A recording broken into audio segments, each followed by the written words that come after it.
Hi, Bob Freeman here with MarineMax in Naples, Florida. I'm here today to talk to you about the Boston Whaler 320 Vantage 2021. The new models are out. It's a beautiful boat. Let's start at the back with the power Mercury Twin 300s. Ton of horsepower for this. It's a great, real quick on plane, good top end, plenty of power.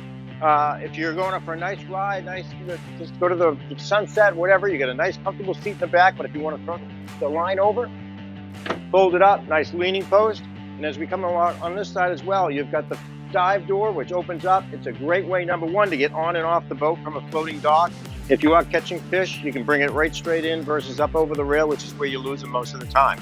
You also have a live well in here with a refrigerator, so it's a good prep area, sink with a pull-out sprayer for rinsing stuff off. Then you get the seat that does everything. It goes down this way.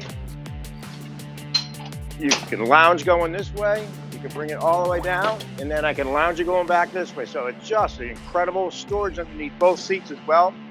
Now on the side, you've got an adjustable as far as height. You can raise this up and down. Very, very comfortable for two people to sit on this side of the boat.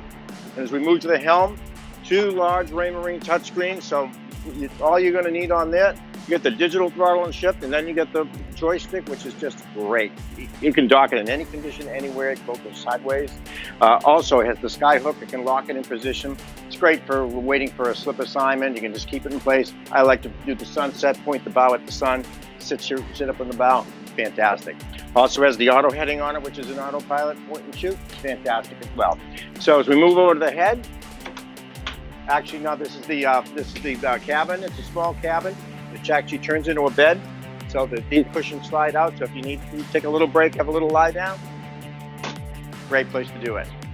Now we move over to the head. Nice size head. You've got a little sky like this. You got natural lighting coming in. You got a pull-out sprayer in there. You can use it as a shower. So it's a good size, plenty of room. And you got the sea deck throughout the entire boat. So it's very, very comfortable underneath the feet. It looks very nice as well. And then we've got you've got the windlass, which is recessed down in here, and then you've got the ladder. So the ladder you can just pull out. We can drive right up onto the beach. And deploy the ladder, you can get on and off the boat without getting in the water. Nice way to not getting your swimsuit wet. A lot of people like it that way. But it's got the sure shade on the back. It's got the blue underneath of the hard top, which is absolutely gorgeous with the white. It's a great boat. So if you have any questions, please give me a call. My name is Bob Freeman at 603-213-1194.